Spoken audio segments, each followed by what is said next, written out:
Hey, Christian, how you doing today? My name's Brian. You might have seen some of my posts on Facebook, but just going to come to you with the good news. The good news is that you've been deceived into believing in the wrong name. The good news is you still got time. It's just a little bit of time, but you still got time to do your own homework. You went and trusted the man in the pulpit. The creator of the world said, "Let no man deceive you." You should have looked on your own. I'm going to share over 20 years of knowledge that I've put together. I'm going to prove to you that you've been deceived by the evil one. If you'll read scripture for yourself, you will see that it clearly says that Satan deceiveth the whole world. And I think we both know that Christianity is not the narrow path. I hope we can come to agreement on that. Christianity is the number one religion in the world by some margin. But I'd like to be able to put you back on the narrow path, put you back on the ancient path. Scripture says when you come to the crossroads, choose the ancient path. Let's get back to the truth of Dad's Torah, Yah's Torah. Some know him as Yahushua.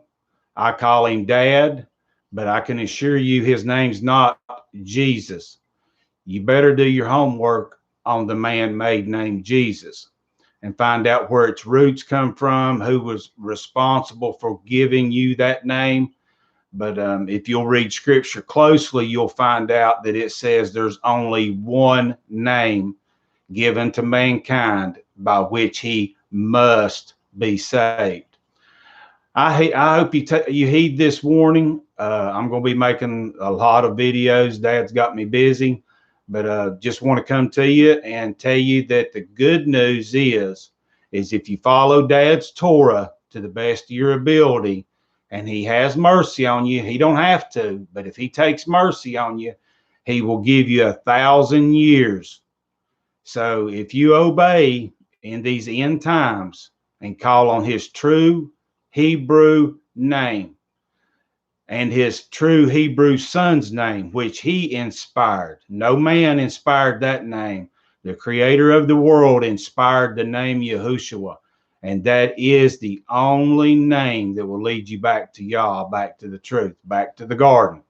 Everybody's got to go back to the garden and find out what everybody was doing back in the garden. And that's what we've got to try to do. And I can assure you that it's not eating swine. Don't eat swine and don't celebrate these pagan holidays. Do your homework on these pagan holidays. For heaven's sakes, Christmas is Nimrod's birthday. Did you hear what I said? Look it up. Nimrod is born on December the 25th. Look it up. That's Yah's biggest rival. That is Yah's biggest rival. That is Nimrod, the one that rebelled against him. Are you paying attention to what I'm telling you? Do your homework and don't get caught celebrating Christmas. If Dad should come back and you're sitting there celebrating Christmas, it'll be a night you never forget. I can promise you that. You better take the time to learn Yah's character. You better learn his character because he's not this pushover that Christians has been led to believe. He is not a pushover. If his word says he'll do it, he'll do it. He says, I'll take pity on no one. That includes you. That includes me. So that's why that I fear him. Over 32 verses in scripture tell you to fear him, the one that created all. The reason you better fear him is because if you don't obey him, you don't love him. If you don't love him, he don't love you. That's just the way the game's played. He says, those that obey me, love me.